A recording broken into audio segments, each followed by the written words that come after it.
September 4. So, maraming mga balita, no?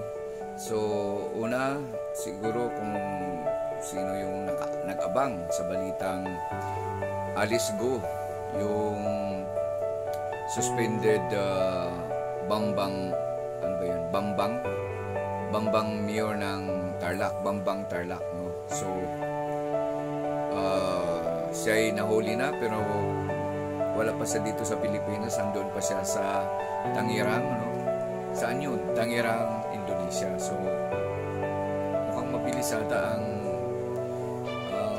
mga pulis doon sa ano, no? Or Indonesian government at talaga supportado tayo. So, doon mo makita na there is a close coordination between the Philippine government and the Indonesian government. So, we can see that we are being supported by the Indonesian government. Hindi lang ang Indonesian government ang sumuporta sa atin. So, alam naman natin. But the issue now is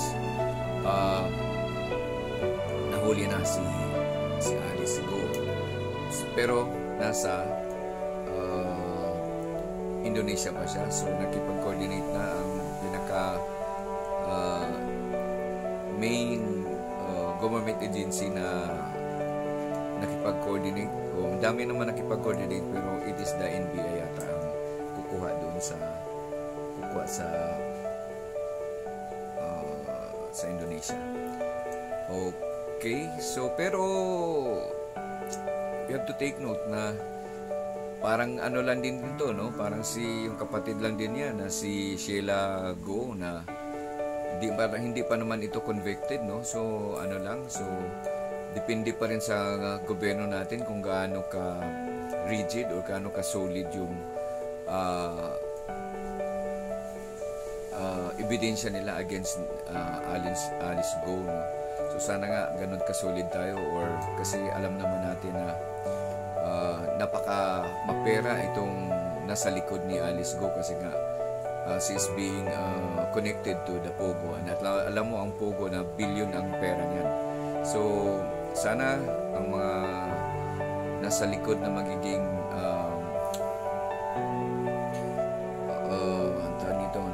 magiging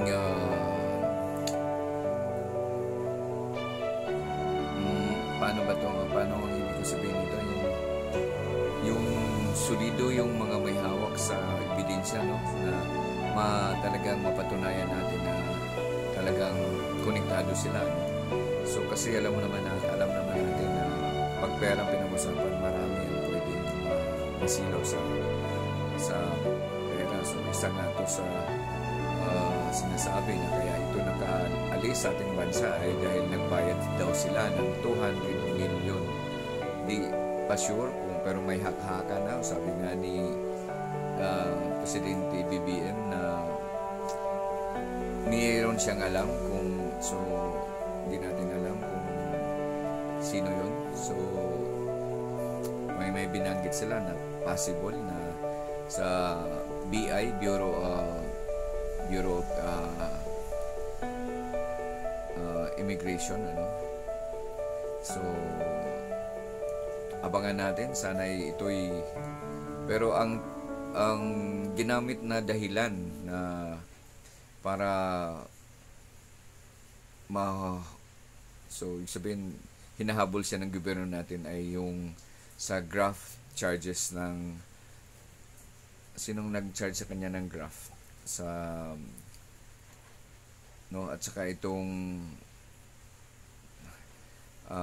warrant of arrest ng inisyu sa committee ni Risa Ontiveros. So yun lang muna, ano. So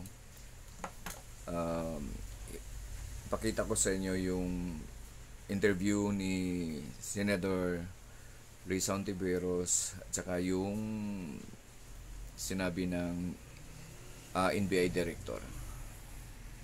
Pwede lamang gamitin sa bawat tanong na maitanong sa isang testigo kung hindi na sasagutin yun. Pero hindi yan blanket na pagpapayag na umiwas siya sa pag-presenta ng sarili niya sa isang hearing at sa pagharap sa mga tanong namin mga senador.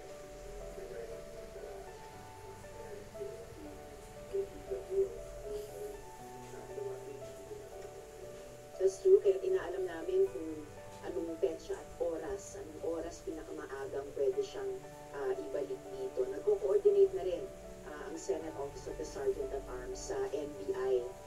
Yun na nga, mismo si NBI Director Santiago ay nagsabing basta pagkatapos maiproseso nila ng DI si Alice Go, ito-turn over siya sa atin dito dahil Senado ang may standing warrant para kay Alice Go.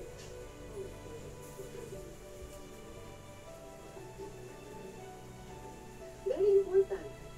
Tulad ng pag-anunsyo niya ng total ban sa Pogo, ng kanyang SONA, at pagsimula ng winding down hanggang December 31 at paghahanap ng alternatibong trabaho at hanap buhay, yung just transition para sa mga kababayan natin nagtrabaho noon o nagtatrabaho pa sa mga Pogo na iyan. Lahat nito ay mga piyesa ng isang puzzle na dahan-dahang binubuo natin.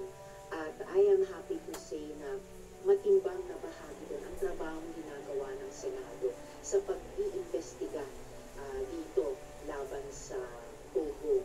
So mabuti at malalakas na ang mga statement ni Presidente tungkol kay Alice Go. At ngayon nakita natin sa pakikipagtulungan ng iba't ibang mga grupo ay naaresto si Alice Go. Pagkatapos ma-confirm natin na naaresto siya independently, na-confirm din namin sa mga Indonesian contacts namin ang pagka-aresto sa kanya. Kaya very makasi sa mga kaibigan natin sa Indonesia. At maraming salamat sa lahat-lahat na nagtulungan upang siya ay makapit. Meron ang lumabas na nakita namin nag-share ang Indonesian police na talagang may sinambo, nagpaputo ng buhok kung si her identity. We have those coordinated